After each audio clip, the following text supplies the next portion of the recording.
அப்போ இன்னைக்கு பாருங்க, பிள்ளைகள் ஒரு கரையில் செல்ஃபோனு, பெற்றோர்கள் ஒரு கரையில் செல்ஃபோன். அப்போ இந்த உரையாடல் இல்லை, குடும்பத்தில் இந்த உரையாடல் இல்லை.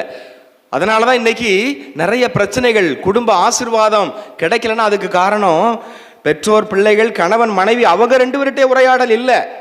2 பேரும் வேலைக்கு போகிறாங்க, 2 பேரும் 10 மணிக்கு வர்றாங்க, பிறகு அந்தால படுக்கிற பிறகு காலையில் எழுந்து போகிறது.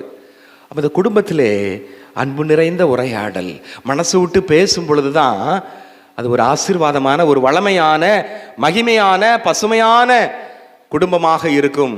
இன்னைக்கு நிறைய குடும்பங்களில் பிரச்சனைகள், நோய் நொடிகள், பிணிகள் வர்றது காரணம் என்னன்னா இதுதான்.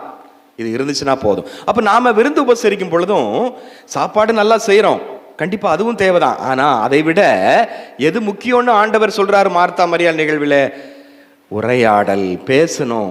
மன சுமை, பாரங்கள் அது இறக்கி வைத்து லகுவான மனசோடு அவங்க விருந்து உபசரி செல்லும் பொழுது அவங்க கனமான இதயத்தோடு வந்தவர்கள் கனிவான இதயத்தோடு செல்ல வேண்டும். துக்கமாக, கவலையாக வந்தவர்கள் ஒரு சந்தோஷமாக விருந்து உபசரித்து செல்ல வேண்டும். அந்த அளவுக்கு இருக்கணும். அப்போ நாம உரையாடல், அவங்களோட உட்கார்ந்து பேசுறது, அவங்க கவலையை கேட்கறது, அதுக்கு நேரம் செலவழிக்கணும். அதுதான் முக்கியம் அப்படின்னு சொல்லி ஆண்டவர் சொல்லுகின்றார்.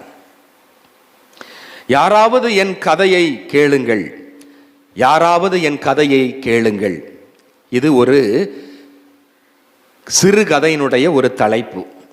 ரஷ்ய எழுத்தாளர் ஆண்டன் செகாவ் என்பவர் இந்த கதையை எழுதுகிறார். இந்த கதையினுடைய கதாநாயகன் ஐயனோவ் குதிரை வண்டி சவாரி செய்து ஓட்டி வந்து குடும்ப வருமானத்தை பார்த்து கொண்டு வந்தார். அப்போ அவருக்கு ஒரு மகன் இருந்தார்.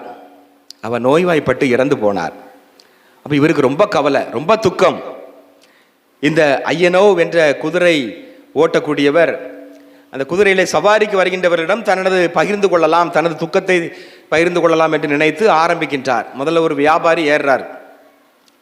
அப்போ சொன்ன உடனே அதை கேட்கறதுக்கா நான் இருக்கிறேன், நேராக சரியாக நான் எந்த இடத்துக்கு போகணுமோ அங்கே கொண்டு என்ன விடு.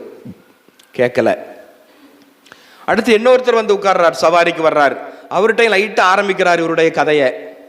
ஆனால் அவரும் கேட்க முன்வரவில்லை. நாட்டு நாடகம் எங்கே நடக்குது, அங்கே போய் என்ன முதல்ல விடு, அதை சொல்லு அப்படின்னு சொல்றாரு. அப்போ கடைசியில் இவர் சோகமாக வீட்டுக்கு வர்றாரு. வந்து குதிரையை கட்டிக்கிட்டு இருக்கிறாரு. கட்டும்போது என் கதையை கேட்கறதுக்கு யாருமே இல்லையே, யாராவது என் கதையை கேளுங்கள் அப்படின்ட்டு புலம்புறார். கடைசியில் அந்த குதிரை இப்படி தலையை ஆட்டுது, கண்ணில் இருந்து கண்ணீர் வருது, குதிரை கண்ணீர்ல இருந்து. அவர் கட்டி தழுவி கொள்கிறார். மனிதர்கள் கூட என் கதையை கேட்கல,